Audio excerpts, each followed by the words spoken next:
دي البطاطس المهروسة بطريقة سهلة وبسيطة. أتمنى الفيديو يعجبكم، اتفرجوا عليها في الفيديو بالشكل الجميل ده اهي. أحسن من بتاعة المطاعم وسهلة وبسيطة، تقدري تعمليها جنب الأكل. أهلا وسهلا بكم، يا رب تكونوا بخير.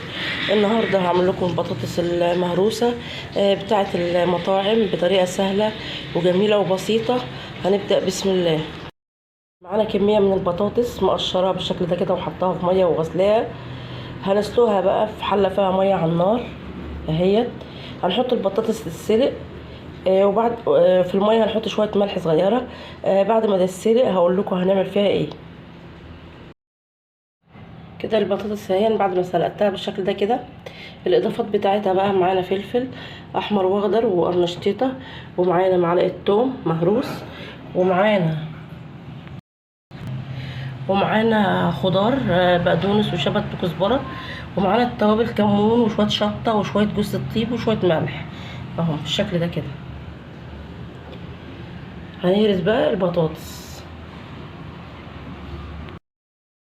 يبقى هنعيد المقادير تاني. معانا بطاطس مسلوقه ومهروسه، ومعانا خضار شبت وبقدونس وكزبره، ومعانا التوابل كمون وشويه شطه وشويه ملح وشويه جوز الطيب، ومعانا فلفل اخضر واحمر واصفر، ومعانا معلقه توم، ومعانا شويه زيت اهو. هنحط التوابل والملح والشطه وجوز الطيب والكمون عليها كده بالشكل ده كده. بعد كده هنحط خضار،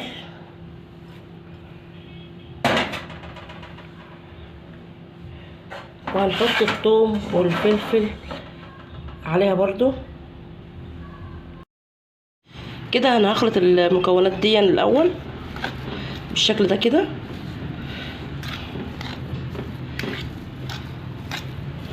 بعد كده هنضيف الفلفل والثوم وشويه الزيت بالشكل ده كده اهي.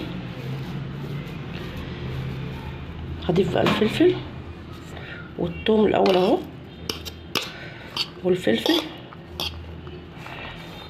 بالشكل ده كده.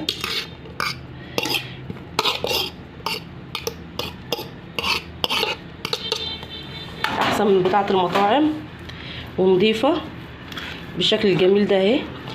دي تفتح النفس على طول اهي بالشكل ده كده. نحط لها شويه زيت بالشكل ده كده وهخلطهم فيها بالشكل الجميل ده اهي. بطاطس مسلوقه ومهروسه بطريقه سهله وبسيطه وصحيه اهي، احسن من بتاعه المطاعم، معموله بنظافه بالشكل ده كده اهي. والسلام عليكم ورحمه الله وبركاته.